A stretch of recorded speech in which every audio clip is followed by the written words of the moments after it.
지난 시간 우리는 교회의 직분을 함께 살펴봤습니다. 교회에는 다양한 직분이 존재하죠. 각 직분에 따라 역할은 다 다릅니다.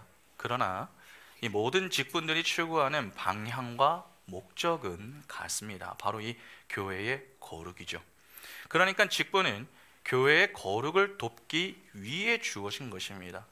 때문에 직분을 통해서 성도는 자기의 의를 드러내서는 안 됩니다. 오히려 그 반대가 되어야 되겠죠. 직분의 역할과 성격을 잘 이해하여서 하나님의 의가 드러나도록 해야 합니다. 사실 직분을 맡은 직분자들이 자신의 직분만 잘 감당을 해도 교회는요 매우 건강합니다. 그러나 그렇지 못한 경우가 많기에 교회들마다 저마다 신음하면서 지내는 것이죠. 그런데 그런 연약함과 나약함으로 인해서 교회가 신음을 함에도 불구하고 교회는 결단코 망하지 않습니다. 아무리 크고 작은 문제가 많이 발생해도 교회는 없어지지 않는다는 것입니다. 왜 그런 줄 아십니까? 교회를 향한 하나님의 사랑이 그 교회를 끝까지 붙들고 있기 때문입니다. 하나님은 당신의 교회, 즉 자기 백성을 매우 사랑하십니다. 그러면 우리가 그 사실을 여러분 어떻게 알 수 있습니까? 당장 그분이 유일한 독생자이신 예수 그리스도를 내어주셔서 우리를 교회 삼아 주신 것만 보더라도 금방 알 수 있습니다. 예수의 오심은 하나님의 약속에 대한 성취입니다. 그런데 그 약속은 언제부터 주어진 것입니까? 구약의 때부터 하나님은 언약을 맺어 자기 백성을 향한 그분의 사랑을 늘 보여주시며 확인시켜 주셨습니다. 그러니까 하나님이 잠시 기분이 좋아가지고 그냥 예수를 보내주시겠다 그렇게 약속하셨고 예수가 오셔서 우리를 교회 삼아 주신 게 아닙니다. 태초부터 우리를 교회로 삼기 위하여 예정하셨고 구약의 때부터 늘 영적 메시아를 보내주겠다라고 약속을 해주셨습니다. 아무리 이스라엘이 범죄를 해도 그분의 언약, 즉 사랑은 끊을 수가 없었습니다. 그 한결같은 사랑으로 인해서 예수가 오셨고 그 사랑의 절정이 바로 십자가 위에서 나타나게 된 것이죠. 언약을 맺는 것도 언약을 지키는 것도 인간 편에서 기여한 것은 없습니다. 모두 하나님의 일방적인 은혜와 사랑으로 이루어진 일들입니다. 내가 무언가를 하지 않았음에도 나를 생각해 주시고 또 사랑해 주시며 구원해 주신 것입니다. 그러니까 이 얼마나 놀라운 일입니까? 스바냐를 여러분 읽어보시면은 자기 백성을 향한 하나님의 사랑이 아주 절렬합니다. 스바냐 3장 17절부터 20절 보시면 너의 하나님 여호와가 너의 가운데에 계시니 그는 구원을 베푸실 전능자이시라. 그가 너로 말미암아 기쁨을 이기지 못하시며 너를 잠잠히 사랑하시며 너로 말미암아 즐거이 부르며 기뻐하시리라 하리라. 내가 절기로 말미암아 근심 많은 자들을 모으리니 그들은 내게 속한 자라. 그들에게 지워진 짐이 치유게 되었느니라. 그때 내가 너를 괴롭게 하는 자를 다 벌하고 저는 자를 구원하며 쫓겨난 자를 모으며 온 세상에서 수욕받는 자에게 칭찬과 명성을 얻게 하리라. 내가 그때 너희를 이끌고 그때 너희를 모을지라. 내가 너희 목전에서 너희의 사로잡힘을 돌이킬 때에 너희에게 천하 만민 가운데에서 명성과 칭찬을 얻게 하리라. 여호와의 말이니라. 우리 주님은 자기 자녀가 너무 좋아가지고 우리의 이름만 부르시는 것으로도 크게 기뻐하신다 하는 것입니다. 그만큼 성도와 교회를 향한 하나님의 사랑은 대단한 것이죠.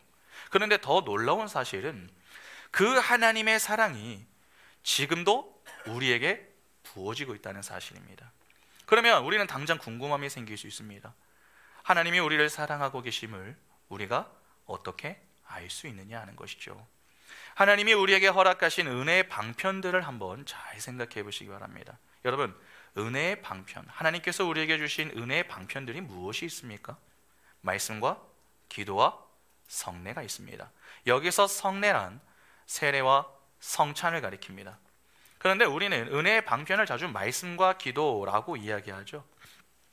그 이유는 성례인 세례와 성찬이 말씀 안에 들어가기 때문에 그렇습니다. 성찬과 세례는 눈에 보이고 만질 수 있는 복음으로 여러분 우리에게 주어진 것입니다. 그러니까 사실상 말씀인 것이죠. 우리는 눈으로 확인하지 않으면 잘 믿지 않습니다. 연애할 때 한번 잘 생각해 보시겠습니까? 연인이 자꾸 다투는 이유가 무엇입니까? 사랑한다 말은 하는데 사랑 표현을 하지 않기 때문이죠. 뭐 시간이 있느냐 그렇게 묻는데 뭐 시간이 없다고 합니다. 선물이 없냐라고 하는데 사랑하면 됐지 선물이 왜 필요하냐고 합니다. 뭐 사랑한다는 표현 좀 해달라고 하는데 마음으로 사랑하면 됐지 무슨 말이 필요하냐 그렇게 이야기합니다. 여러분 어떠세요? 이 말에 어느 누가 그렇지 마음으로 사랑하면 충분한 거지 그렇게 이해하고 넘어갑니까?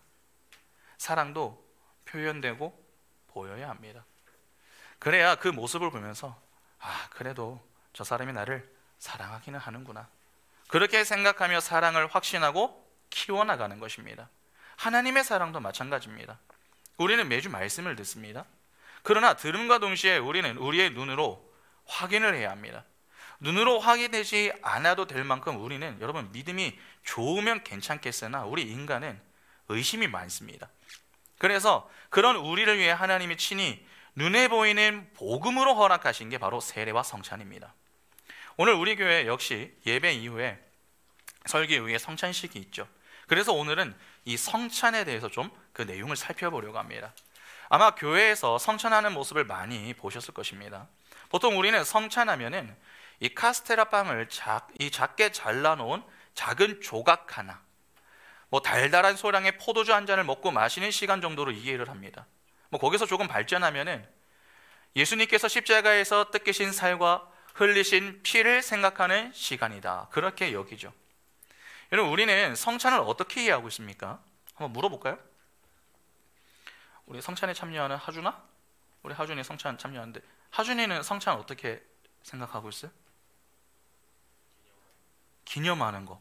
뭘 기념해요? 예수님. 아주 멋진 대답이네요. 여러분 성찬이라고 하는 말이 도대체 무슨 의미입니까? 성찬. 기본적으로 성찬이라고 하는 말은 거룩한 식사라는 의미를 담고 있습니다.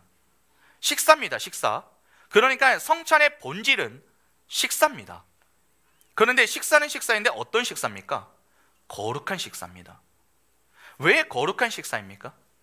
오늘 본문을 한번 보겠습니다. 고린도전서 11장 23절부터 27절에 내가 너희에게 전한 것은 주께 받은 것이니 곧 주 예수께서 잡히시던 밤에 떡을 가지사 축사하시고 떼어 이르시되 이것은 너희를 위하는 내 몸이니 이것을 행하여 나를 기념하라 하시고 19회 또한 그와 같이 잔을 가지시고 이르시되 이 잔은 내 피로 세운 새 언약이니 이것을 행하여 마실 때마다 나를 기념하라 하셨으니 너희가 이 떡을 먹으며 이 잔을 마실 때마다 주의 죽으심을 그가 오실 때까지 전하는 것이니라. 그러므로 누구든지 주의 떡이나 잔을 합당하지 않게 먹고 마시는 자는 주의 몸과 피에 대하여 죄를 짓는 것이니라.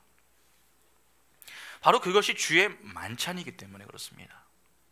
왕이신 주님께서 자신의 백성들에게 베푸시는 식사, 그것이 성찬입니다. 그러면 생각해 보시기 바랍니다. 여러분 성찬의 본질을 식사로 이해하여 성찬에 우리가 제대로 참여했다고 한다면은 성찬을 통해 은혜를 받았다고 하는 자들은 적어도 무엇을 경험해야 합니까? 적어도 내가 무언가를 먹었다 그러한 생각을 하면서 배부름을 느껴야 합니다. 그런데 많은 경우 성찬에 참여하는 분들의 경우는 어떻습니까? 늘 배고픔을 느끼죠. I'm still hungry 계속 그러는 거죠. 카스테라는 왜 이렇게 작게 잘라주나? 포도주는 왜 이렇게 조금만 주나? 또 먹고 싶다? 또 마시고 싶다? 그렇게 생각하는 것입니다. 여러분 이상하지 않으세요? 성찬을 제대로 참여했다면은 무언가 배부름을 느껴야 함에도 우리는 여전히 배부름을 느끼지 못합니다. 또한 생각해 보시기 바랍니다. 여러분 보통 식사는 어떤 시간입니까? 식사 우울한 시간입니까? 아니 혹시 가족들하고 식사하실 때에 눈물 흘리시면서 드시는 분들 계십니까? 사랑하는 연인과 만나서 식사 데이트 하는데 아무런 분 계십니까? 아니죠. 사랑하는 가족, 사랑하는 연인과 식사를 하는 것은 설레이며 기쁘고 복된 시간입니다. 그냥 우는 시간이 아닙니다. 그런데 왜 성찬식에 참여하는 분들 중에는 그렇게 슬퍼하며 울기 바쁜 것입니까? 눈물을 흘리는 것 자체가 잘못되었다라고 하는 말이 아닙니다. 눈물을 흘릴 수 있어야 합니다. 그러나 눈물의 의미는 조금 달라야 합니다. 슬픔의 눈물보다는 기쁨의 눈물이 되어야 합니다. 여러분, 성찬식은 십자가의 고통을 생각하고 묵상하는 시간이 아닙니다. 오히려 십자가 죽음에서 부활하셔서 하늘에 오르신 그리스도께서 자기 백성에게 영적인 음식을 나누어 주는 시간입니다. 그러니까 성찬은 주님 자신이 가지고 계시던 그 기쁨을 우리에게 나누어 주는 잔치인 것이죠. 그러면 당연히 그 시간은 기쁨과 즐거움과 감사와 찬양이 가득한 시간이 되어야 하는 것입니다. 평소 우리가 성찬식에 대해서 얼마나 많은 오해를 하고 있었고 또 잘못 참여하고 있었는지 조금 이해가 되십니까? 그러면 자연스럽게 우리는 여기서 이런 질문을 좀 던져볼 수 있습니다. 우리는 성찬에 어떻게 참여해야 하는가? 달리 말해서 어떻게 먹어야 하느냐 하는 것이죠. 여러분, 이 문제에 대한 가톨릭의 입장부터 한번 볼까요? 일단 가톨릭은요, 화채설이라는 걸 주장합니다. 화채설이라고 하는 것은 본질 혹은 본체가 바뀌었다라고 하는 뜻입니다. 쉽게 말해서 빵 속에 있는 본질이 그리스도의 살로 변하고 포도주 속에 있는 본질이 그리스도의 피로 변한다, 그렇게 주장하는 것입니다. 그래서 그들은 미사 중에 사제가 빵과 포도주를 들고서 축성 기도를 하면은 그 빵과 포도주가 실제적이며 문자적으로 예수 그리스도의 살과 피로 초자연적으로 바뀐다, 그렇게 생각을 합니다. 여러분, 가톨릭 교리문답서 제2편을 보면 이렇게 이야기합니다. 트리엔트 공의회는 다음과 같이 가톨릭 신앙을 요약하여 선포한다. 우리는 구세주 그리스도께서 빵의 형상으로 내어주시는 것은 참으로 당신의 몸이라고 말씀하셨기 때문에 교회는 항상 이러한 확신을 지녀왔으며 공의회는 이를 다시금 선포하는 바이다. 포도주의 실체 전체가 그리스도의 피의 실체로 변화한다. 가톨릭 교회는 이러한 변화를 적절하고도 정확하게 실체 변화라고 불러왔다. 여러분, 어떠세요? 정말 빵과 포도주를 들고 축사하면은 그 빵이 예수 그리스도의 살이 되고 또 그 포도주가 예수 그리스도의 피가 됩니까? 가톨릭은 실제 그렇게 믿고 있습니다. 그래서 이런 예화가 있습니다. 어떤 이 가톨릭 신자가 병이 들었는데 비위가 아주 약했습니다. 그가 미사에 참석을 했는데 소화를 잘 하지 못하니까 이 성찬의 빵을 으깨어 가지고 그 신자에게 먹였습니다. 그러나 신자가 그것마저 소화를 할 수가 없어 가지고 전부 토해버렸습니다. 그 신부가 여러분 어떻게 했을 것 같으십니까? 토했잖아요. 그 모든 것을 다 긁어 모아 가지고 자신이 대신해서 다 먹었습니다. 여러분, 대단하지 않으세요? 그 신부가 신자가 토해낸 빵을 다시 먹은 이유가 무엇입니까? 그것이 하나님의 살이다, 그렇게 실제 믿었기 때문입니다. 만약에 화채설이 참 교리라고 한다면 이 신부의 행동은 우리에게 큰 감동을 줍니다. 그러나 그것이 성경적이지 않다면 화채설이야말로 우상숭배가 무엇인가를 아주 잘 보여주죠. 여러분, 우상숭배라고 하는 것이 무엇입니까? 하나님이 정하지 않은 방식으로 하나님을 섬기는 태도를 가리킵니다. 화채설은 미신을 양산해 놓았습니다. 빵이 예수의 살이다, 그렇게 주장을 하니까 사람들은 그 앞에 절을 하거나 무릎을 꿇고 경의를 표하기도 합니다. 여러분, 이것이 우상숭배가 아니면 뭡니까? 그리고 잘 생각해 보시기 바랍니다. 하나님은 우리를 사랑하는 분이라고 하셨습니다. 사제가 축성기도 하고 빵을 나눠줬습니다. 그런데 그 빵을 실수로 땅에 떨어뜨렸습니다. 그러면 그가 떨어뜨린 것은 빵이 아니라 뭡니까? 예수의 살 아닙니까? 또한 포도주를 마시다가, 요즘 목감기가 유행이잖아요. 그러니까 갑자기 사례가 들려가지고 막 기침을 했습니다. 그래서 포도주가 사방으로 다 튀었어요. 그러면 어떻게 되는 것입니까?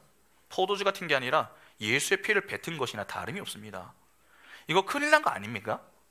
또한 빵과 포도주가 예수의 살과 피가 된다고 했는데, 그럼 도대체 그 시점은 언제입니까?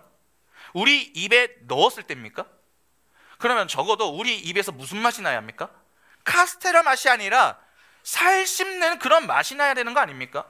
포도주를 입에 넣었을 때에 역시 달달한 맛이 아니라 피냄새가 진동을 해야 합니다. 아니, 식인종도 아니고 예수의 살을 먹고 예수의 피를 마신다고 하는 것이 상식적으로 생각해도 안 맞지 않습니까? 아무리 생각을 해봐도 이는 억지에 불과합니다. 그래서 이에 대한 반동으로 나온 게 바로 상징설입니다. 이는 스위스 종교개혁자 쯔빙글리의 주장입니다. 카톨릭과 반대로 그는 빵과 포도주는 이 예수 그리스도의 사회가 피를 상징할 뿐이다, 그렇게 이해를 했습니다. 주께서 제자들과 함께 만찬을 나누실 때에 이것은 내 몸이다, 그렇게 말씀을 하신 내용이 있죠. 여기서 그는 내 몸을 진짜 몸이 아니라 몸을 의미하는 것이다, 그렇게 해석을 했습니다. 사실 오늘 대부분의 성도들 역시 자신도 모르는 사이에 이 쯔빙글리의 견해를 따르고 있습니다. 한국 교회에서도 성찬식을 보면은 대부분 하나의 거룩한 예식 또는 한 편의 드라마 정도로 인식을 하죠. 그거는 그냥 상징하는 것이다, 그 정도로만 생각을 하는 것입니다. 상징설의 가장 큰 한계는 성찬의 신비를 제거해 버렸다라고 하는 것에 있습니다. 신비를 그냥 합리적으로 그냥 설명을 해버린 것이죠.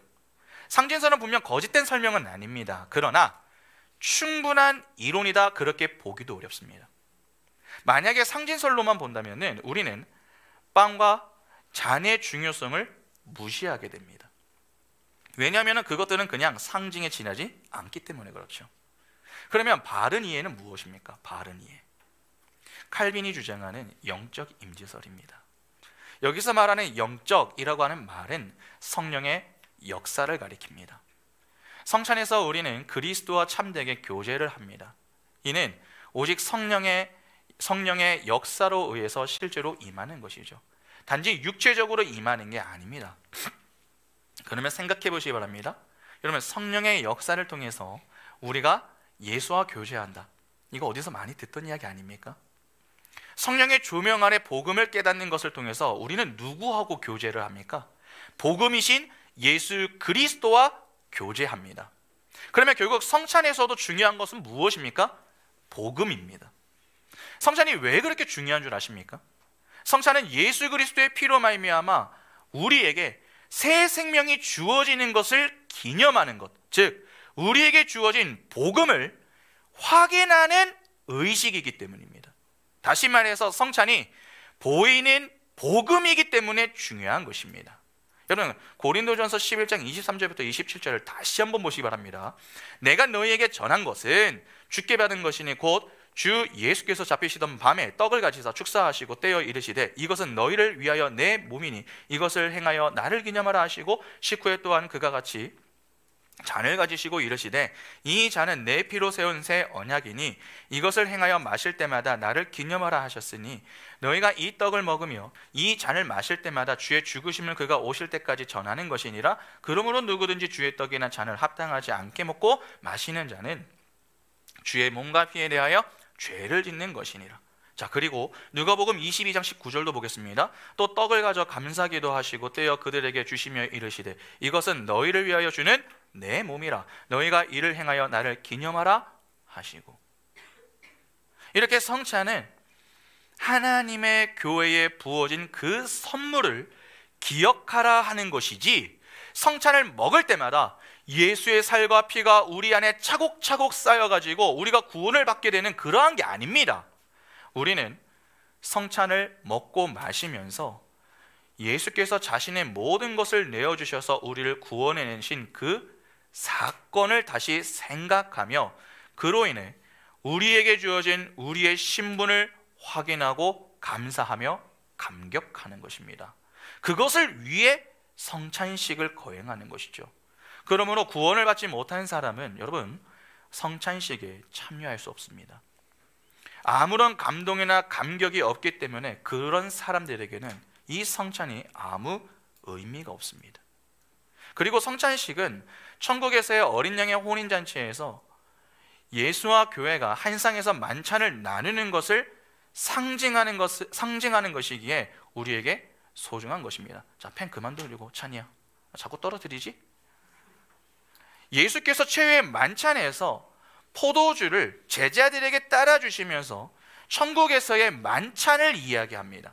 마태복음 26장 28절부터 29절 보시면 이것은 죄사함을 얻게 하려고 많은 사람을 위하여 흘리는 바 나의 피 곧 언약의 피니라. 그러나 너희에게 이르노니 내가 포도나무에서 난 것을 이제부터 내 아버지의 나라에서 새 것으로 너희와 함께 마시는 날까지 마시지 아니하리라 하시니라. 우리는 성찬식을 통해서 나는 반드시 그 천국에서 예수와 한 상에서 만찬을 들겠구나, 그것을 확인하고 확신하며 지금 예수와 함께 천국 만찬을 드는 것입니다. 성찬을 이해하는데 여러분 상당히 도움이 되는 본문이 하나가 있습니다. 바로 오병이어 사건입니다. 예수께서 보리떡 5개와 물고기 2마리로 남자만 이 5,000명을 먹이신 사건을 아마도 잘 아실 겁니다. 그런데 가끔 이 사건을 두고서 이렇게 설교하는 목사님들 있죠. 하나님께 작은 것이라도 정성을 다해서 바치면은 하나님은 큰 것으로 우리에게 보답하신다. 하나님은 영적인 것뿐만 아니라 육적인 양식도 우리에게 주시는 분이다. 보잘것없는 것이 아니라 만일 스테이크와 같은 좋은 것을 바쳤다면은 그 자리에 있던 자들이 다 좋은 것으로 배부를 수 있었을 것이다. 믿음을 가지고 좋은 것을 내어놓을 수 있어야 한다. 여러분, 그렇게 해석하는 설교, 그렇게 해석하고 설교하시는 분들이 있습니다. 정말 잘못된 해석입니다. 물론 하나님은 우리의 삶에 육적인 부분도 채워주십니다. 그러나 적어도 오병이어 사건은 그러한 이야기를 하는 내용이 아닙니다. 오병이어의 사건은 예수 그리스도의 죽음을 통해서 우리에게 주어질 그 풍성한 하늘나라의 풍요를 설명하는 사건입니다. 오병이어라고 하는 이 소품, 즉 보리떡 5개와 물고기 2마리는 아주 보잘것없고 작은 것임을 나타내는 상징일 뿐입니다. 그러니까 구원이라고 하는 것은 인간 편에서 무엇을 보탤 수 있는 것이 아니라 도저히 불가능한데 예수께서 자신의 살을 뜯기고 피를 흘리심으로 우리에게 그 천국의 풍요를 선물해 주시는 것임을 설명해 주는 것입니다. 그래서 오병이어의 사건을 시작할 때를 보면은 여러분 가장 먼저 무엇으로 시작하는 줄 아십니까? 바로 유월절로 시작을 합니다. 그래서 유월절이 등장을 합니다. 이 요한복음 6장 4절을 보시면은 마침 유대인의 명절인 유월절이 가까운지라. 여러분 유월절에 어떤 일이 있었습니까? 유월절 어린 양의 살과 피가 구원받은 자들을 위해서 쏟아진 날이죠. 애굽의 장자들과 함께 죽어야 할 이 이스라엘의 장자들이 어린 양의 피로 살아나게 되었던 날입니다. 그래서 오병이어의 사건에서 예수께서 떡을 나누어 주실 때에도 예수께서 잡히시던 날 밤에 행하셨던 유월절 마지막 선찬식 때 하셨던 그 모양 그대로 나누어 주시는 겁니다. 요한복음 6장 11절 보시면 예수께서 떡을 가져 축사하신 후에 앉아있는 자들에게 나눠주시고 물고기도 그렇게 그들의 원대로 주시니라. 이 같은 내용이 마태복음 14장 19절에도 나옵니다. 무리를 명하여 잔디 위에 앉히시고 떡 5개와 물고기 2마리를 가지사 하늘을 우러러 축사하시고 떡을 떼어 제자들에게 주시매 제자들이 무리에게 주니. 자, 그러면 최후의 만찬 때에는 어떻게 떡을 떼어 주셨습니까? 마태복음 26장 26절 보시면 그들이 먹을 때에 예수께서 떡을 가지사 축복하시고 떼어 제자들에게 주시며 이르시되 받아서 먹으라 이것은 내 몸이니라 하시고. 똑같은 모습으로 떡을 가지고 축사하시고 나누어 주시지 않습니까? 이렇게 오병이어의 사건은 예수 그리스도의 죽으심으로 하늘의 풍성한 복이 성도들에게 내려지게 되는 참떡이신 예수 그리스도를 그 주제로 하고 있는 이야기입니다. 예수께서도 직접 오병이어의 사건이 무엇을 의미하는지를 설명해 주시죠. 오병이어의 기적 다음 날 가버나움에서 예수를 따라왔던 무리들에게 주님이 이렇게 말씀을 합니다. 요한복음 6장 26절과 27절 보시면 예수께서 대답하여 이르시되 내가 진실로 진실로 너희에게 이르노니 너희가 나를 찾는 것은 표적을 본 까닭이 아니요 떡을 먹고 배부른 까닭이로다. 썩을 양식을 위하여 일하지 말고 영생하도록 있는 양식을 위하여 하라. 이 양식은 인자가 너희에게 주리니 인자는 아버지 하나님께서 인치신 자니라. 그리고 그 뒤에 나오는 요한복음 6장 32절부터 35절도 보겠습니다. 예수께서 이르시되 내가 진실로 진실로 너희에게 이르노니 모세가 너희에게 하늘로부터 떡을 준 것이 아니라 내 아버지께서 너희에게 하늘로부터 참떡을 주시나니 하나님의 떡은 하늘에서 내려 세상에 생명을 주는 것이니라. 그들이 이르되 주여 이 떡을 항상 우리에게 주소서. 예수께서 이르시되 나는 생명의 떡이니 내게 오는 자는 결코 줄이지 아니할 터이요 나를 믿는 자는 영원히 목마르지 아니하리라. 이처럼 오병이어의 사건은 바로 생명의 떡이신 예수 그리스도를 설명하기 위한 상징적인 사건이었던 것입니다. 결국 이 땅에서 우리가 필요한 양식을 공급해 주시는 하나님이나 작은 것을 바치면 크게 불려주시는 그러한 하나님을 설명하는 게 아닙니다. 이는 제 주장이 아니라 적어도 예수의 설명이 그러합니다. 그럼 오병이어의 사건이 가리키는 것이 여러분 성만찬이라면은 우리는 어떤 자세로 성찬을 대해야 합니까? 요한복음 6장 1절을 잠깐 볼까요? 그 후에 예수께서 디베레아의 갈릴리 바다 건너편으로 가시매. 성경이 주님께서 굳이 바다 건너편으로 가셔서 그 오병이어의 기적이 일어났다라고 하는 것을 기록하고 있습니다. 여러분, 성경에서 이 바다는 무엇을 상징합니까? 어둠, 심판, 죄, 죄된 세상을 상징합니다. 그래서 요한계시록에서 새 하늘과 새 땅에는 다시 바다가 없겠고 그러한 말을 쓰는 것입니다. 주님은 그 바다를 건너서 오병이어의 기적을 일으키시는 것이죠. 왜 갈릴리 바다를 굳이 여러분 디베랴 바다 그렇게 표기해 놓았는지 아십니까? 디베랴 바다는 당시 로마 황제였었던 티베리우스의 이름을 따서 만든 갈릴리 바다의 다른 이름입니다. 즉 세상 권세 잡은 자의 상징으로 이 갈릴리 바다를 디베랴 바다 그렇게 부른 것이죠. 이 디베랴 호수라고 하는 말이 여기와 요한복음 21장에 딱 2번 나옵니다. 성경은 제자들이 예수의 부활을 보고도 고기 잡으러 갈릴리 바다로 갔을 때, 즉 세상으로 다시 돌아갔을 때에도 그곳을 디베랴 바다 그렇게 이야기합니다. 여러분 요한복음 21장 1절을 보시기 바랍니다. 그 후에 예수께서 디베랴 호수에서 또 제자들에게 자기를 나타내셨으니 나타내신 일은 이러하니라. 그러니까 예수는 오병이어로 군중을 먹이시기 전에 디베랴 바다를 건너서 산으로 올라가 그 군중을 먹이시는데, 그것은 여러분 성찬을 먹을 자격이 있는 구원받은 자들은 세상을 건너 세상과는 상관없이 된 자들이 성찬을 먹는다라고 하는 것을 상징하는 것입니다. 게다가 예수는 디베랴 바다를 건너서 산에 오르셔서 제자들과 함께 그곳에 앉으셨습니다. 성경에서 산은 주로 하나님의 영광을 나타내는 것으로 사용이 됩니다. 그 영광의 하나님 보좌 우편에 앉으신 주님께서 베푸시는 것이 바로 성찬입니다. 그러니까 성찬은 세상을 건너 영광스러운 하나님과의 관계가 회복이 되어 하늘나라의 시민이 된 자들만이 누릴 수 있는 엄청난 특권인 것이죠. 여러분, 그래서 교회가 주는 가장 큰 벌 중에 하나가 수찬 정지입니다.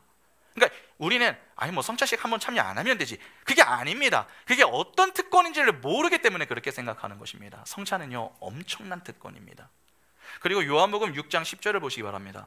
예수께서 이르시되 이 사람들로 앉게 하라 하시니 그곳에 잔디가 많은지라 사람들이 앉으니 수가 5,000명쯤 되더라. 여러분 본절을 보면 여기 잔디가 많았다 그렇게 기술하고 있죠. 잔디가 많았다. 그런데 병행본문 마가복음 6장 39절도 보면 이렇게 이야기합니다. 제자들에게 명하사 그 모든 사람으로 때를 지어 푸른 잔디 위에 앉게 하시니. 자, 요한복음은 잔디라고 했는데 여기는 지금 푸른 잔디라고 했습니다. 왜 굳이 오병이어의 기적이 일어난 곳에 대해서 성경은 잔디와 풀이라는 어떤 풀이라고 하는 단어를 사용하는 것일까요? 여러분 잔디, 풀 이 두 단어를 떠오르면 당장 이 좀 생각나는 게 있지 않으십니까? 다윗, 양. 맞습니다. 바로 목자와 양입니다. 예수께서 자신을 표현하실 때 나는 선한 목자다 그렇게 말씀하지 않으셨습니까? 시편 78편 52절을 보면은 출애굽 광야 생활을 이렇게 표현하기도 합니다. 그가 자기 백성은 양같이 인도하여 내시고 광야에서 양떼같이 지도하셨도다. 그러니까 오병이어의 사건은 유월절이 지나고 거기에서 건짐을 받은 백성들을 하나님께서 자기의 살과 피의 만나로 먹여가며 그 양떼들을 목자로서 이끌고 가시는 모습을 그림으로 표현하고 있는 것입니다. 넘겨주셔도 됩니다. 예수 그리스도라는 참 떡을 먹고 구원을 얻은 자들을 주님은 여러분 그냥 가만히 내버려 두시는 게 아닙니다. 오히려 그들이 하나님 나라에 도달할 때까지 계속 목자로서 자신의 살과 피를 먹여가며 양육하고 계시는 것입니다. 그러한 구원의 현재성을 바로 이 오병이어의 사건이 담고 있는 것입니다. 그러므로 성찬은 성도가 예수 그리스도의 십자가 죽음으로 구원을 받고 난 후에도 하나님은 절대 타자로 저 하늘에 멀리 계신 게 아니라 우리 안에 거하시면서 우리의 목자가 되셔서 그분의 살과 피를 먹어가며 우리를 이 광야 같은 세상에서 이끌어가고 계신다라고 하는 것을 확인하는 것입니다. 그게 성찬입니다. 우리는 성찬을 통해서 그 선한 목자가 이끄시는 길은 어떤 길이라도 부족함이 없는 길이다라고 하는 것을 확인하고 우리의 신앙을 다지는 것입니다. 여러분 시편 23편 보시면 우리가 잘 아는 말씀 나오죠. 볼까요? 여호와는 나의 목자시니 내게 부족함이 없으리로다. 그가 나를 푸른 풀밭에 누이시며 실만한 물가로 인도하시는도다. 내 영혼을 소생시키시고 자기 이름을 위하여 의의 길로 인도하시는도다. 내가 사망의 음침한 골짜기로 다닐지라도 해를 두려워하지 않을 것은 주께서 나와 함께 하심이라. 주의 지팡이와 막대기가 나를 안위하시나이다. 주께서 내 원수의 목전에서 내게 상을 차려주시고 기름을 내 머리에 부으셨으니 내 잔이 넘치나이다. 이렇게 성찬에 참여하는 자들은 자기들이 목자이신 예수 그리스도의 양임을 아는 자들입니다. 그리고 거기가 비록 사망의 음침한 골짜기 같은 곳이라고 해도 그 목자와 함께 있으면 부족함이 없이 만족하는 자들인 것이죠. 성찬은 그렇게 복음을 설명할 뿐만 아니라 우리 성도들이 자신의 인생을 복음으로 잘 견뎌내겠다라고 하는 다짐과 고백이 함께 있는 천국의 잔치인 것입니다. 여러분 성찬상 위에 있는 것을 잘 한번 보시기 바랍니다. 오늘 이거 안 가려놨거든요. 한번 보시겠어요? 빵과 포도주가 있는데 지금 여기에 있는 빵은요 맛이 있는 빵이 아니라 맛이 없는 빵입니다. 또한 포도주를 원하는 만큼 마실 수 있는 것도 아닙니다. 물론 다른 교회보다는 좀 많이 드리겠지만 여러분 정말 이것들로 만족하십니까? 사실 여기에 우리가 좋아하는 치킨이나 피자나 또 포도주 대신에 콜라가 있으면 여러분 더 좋은 것 같지 않으세요? 만약에 둘 중에 하나를 양자택일해라 그렇게 하면 여러분 무엇을 택하시겠습니까?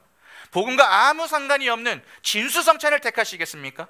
힘의 원리로 움직이는 이 진리에 이 세상의 진미를 택하시겠습니까? 아니면 하나님 나라의 십자가의 원리로 살기 위해서 세상의 진미를 마다하고 예수의 살과 예수의 피를 택하시겠습니까? 그 둘 중에 후자를 택한 사람들이 나의 선택이 잘 된 것이다. 여러분 그것을 확인하고 또 확인하는 시간이 바로 성찬 시간입니다. 그렇게 오직 예수 그리스도의 그 복음으로만 만족하며 살아가는 자들을 가리켜 교회라고 하는 것이죠. 우리는 그 예수의 살과 피만으로 넉넉히 이 땅을 살아가는 자들입니다. 여러분 이스라엘이 광야 생활을 하면서 늘 먹었던 게 무엇이었습니까? 늘 먹었던 거 만나. 여러분 만나는 광야에서 굶어 죽을 수밖에 없는 그의 백성을 구원하시는 예수를 상징하는 것이었습니다. 그러나 그 만나는 사람들의 눈에 보기에는 그렇게 흡족하지 못한 것이었죠. 이게 뭐야? 아무것도 아니야. What is this? Nothing. 그것이 바로 만나였습니다. 우리 성도가 이 세상에서 힘으로 삼고 취해야 할 것들은 세상 사람들의 눈에는 그렇게 보이는 것입니다. 우리는 그저 생존할 수 있을 만큼만 주님께 구하면 되는 것입니다. 왜 그렇습니까? 우리의 목적지는 이 땅이 아니기 때문에 그렇습니다. 우리는 이 땅에서 하나님 나라의 백성으로 훈련하고 학습하고 또 양육을 잘 받아서 성숙하여 하나님 나라로 가면 되는 것입니다. 그래서 참 복음을 아는 자들은 자기들에게 주어지는 것이 세상 사람들에게 보잘것없어 보이는 만나뿐이라도 창피해하거나 부족해하지 않을 수 있는 것이죠. 세상 사람들은 목숨처럼 여기는 이 자기의 소유를 비워서 다른 사람들을 도울 수 있는 것입니다. 그러나 여전히 이 땅에 눈을 두고 있는 그렇게 사는 사람들은 성찬상 위에 포도주와 누룩 없는 빵이 아주 못마땅합니다. 뭐 좀 다른 것 좀 주지. 광야에서 여러분 이스라엘이 계속해서 주어졌던 것은 만나였지만 만나로 만족하지 못하고 자꾸 뭘 달라고 했습니까? 그들이 애굽에서 먹었었던 부추나 마늘, 양념 고기 이런 것들을 달라고 자꾸 떼를 쓰는 모습 있지 않았습니까? 바로 그 모습하고 같은 것입니다. 그것은 하나님 내가 따라줄 테니까 내가 원하는 식탁을 좀 차려줘 보세요. 그런 신부입니다. 우리는 성찬을 먹으면서 비록 이 세상 시각으로는 부족하고 작고 모자라는 것 같지만 이 성찬상은 천국에서 예수 그리스도와 우리가 함께 나눌 천국 만찬을 약속하는 것입니다. 그렇기 때문에 난 지금 부족함 없이 만족한 사람이다, 그것을 확인하는 것이죠. 그와는 반대로 교회에 와가지고 기적이나 바라고 병이나 낫기를 바라며 자기의 소원 성취나 바라는 자들은 마치 구약의 이스라엘의 광야 시절에 부추와 마늘고기를 찾았던 자들과 여러분 다를 것이 하나도 없습니다. 그러한 자들을 가리켜 성경은 예수를 잡아 왕을 삼으려는 자다, 그렇게 말을 합니다. 요한복음 6장 15절 한번 보시기 바랍니다. 그러므로 예수께서 그들이 와서 자기를 억지로 붙들어 임금으로 삼으려는 줄 아시고 다시 혼자 산으로 떠나 가시니라. 예수를 억지로 왕으로 삼으려는 자들은 여러분 무엇을 위해서 그렇게 하는 것입니까? 자기들에게 먹을 것을 충분히 줄 수 있는 사람을 원했던 것이죠. 그런데 주님께서 그런 것을 내가 주러 온 게 아니야, 그렇게 이야기하니까 나중에 어떻게 됩니까? 예수를 저주하면서 예수를 십자가에 못 박아 죽여버리는 것입니다. 십자가에 못 박아 예수를 죽여버린 자들과 그분을 세상 것이나 주는 왕으로 삼으려고 하는 자들은 다 똑같은 것입니다. 예수는 그런 자들을 피해 산으로 도망하신 것이죠. 그런 자들은 예수와 아무 상관이 없는 자들인 것입니다. 그래서 교회 안에는요, 예수를 위해 사는 자들만 있는 게 아니라 예수를 못 박아 죽이는 자들도 함께 있을 수 있는 것입니다. 여전히 예배당에 나오기는 하나 그 안에서 예수를 세상 것이나 공급해주는 세상 왕으로 삼으려 하는 자들은 예수가 지금 다시 오신다면 당장 십자가에 못 박아 죽일 자들인 것입니다. 주님께서 오병이어의 기적이 일어난 디베랴 호수라는 배경에서 제자들에게 행하신 일을 잘 보시기 바랍니다. 디베랴 바닷가에서 예수께서 제자들에게 나타나셔서 떡과 고기를 구워 그들에게 주십니다. 이 오병이어의 현장하고 동일한 장면입니다. 그리고 그들에게 무엇을 부탁하는 줄 아십니까? 베드로에게 내 양을 먹이라, 내 양을 치라, 그렇게 부탁을 하십니다. 내 양을 먹이라는 것이 배 터지게 고기와 떡을 먹여주라는 이야기입니까? 예수는 지금 그 참 생명의 떡인 예수를 그 백성들에게 전하라, 그것을 부탁하시는 겁니다. 그리고 주님이 주시는 그 성찬을 먹는 제자들에게 말씀하시죠. 지금까지는 너희가 가고 싶은 곳으로 다녔지만 이제부터는 성령이 너희를 이끄시는 대로 가게 될 것이다, 그렇게 말씀하십니다.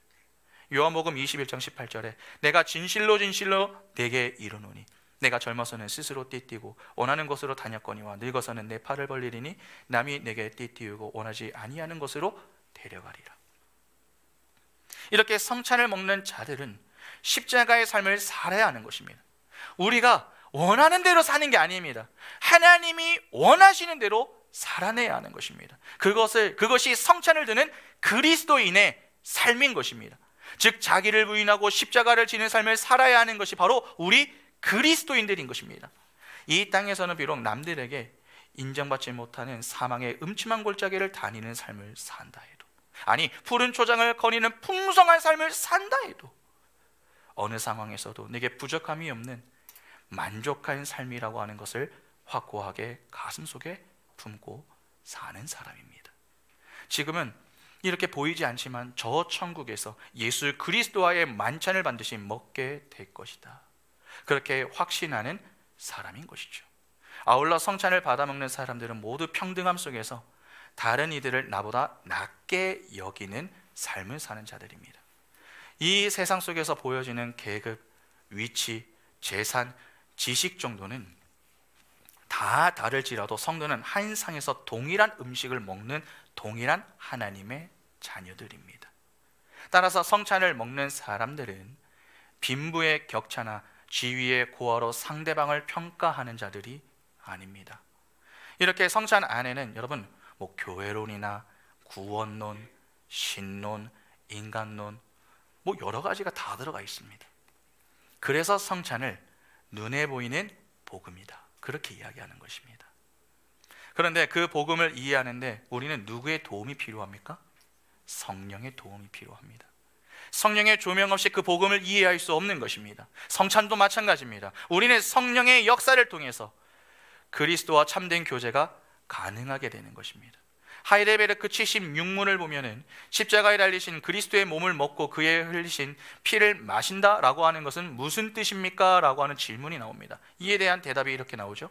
그것은 믿는 마음으로 그리스도의 모든 고난과 죽음을 받아들이고 이로써 죄 사함과 영원한 생명을 얻는 것이며, 나아가서 그리스도 안에 또한 우리 안에 거하시는 성령으로 말미암아 우리가 그리스도의 거룩한 몸에 더욱더 연합됨을 의미합니다. 비록 그리스도는 하늘에 계시고 우리는 땅에 있다 할지라도 우리는 그의 살 중에 살이요 그의 뼈 중에 뼈이며, 마치 우리 몸의 지체들이 한 영혼에 의해 살고 다스림을 받는 것처럼 우리도 한 성령에 의해서 영원히 살고 다스림을 받습니다.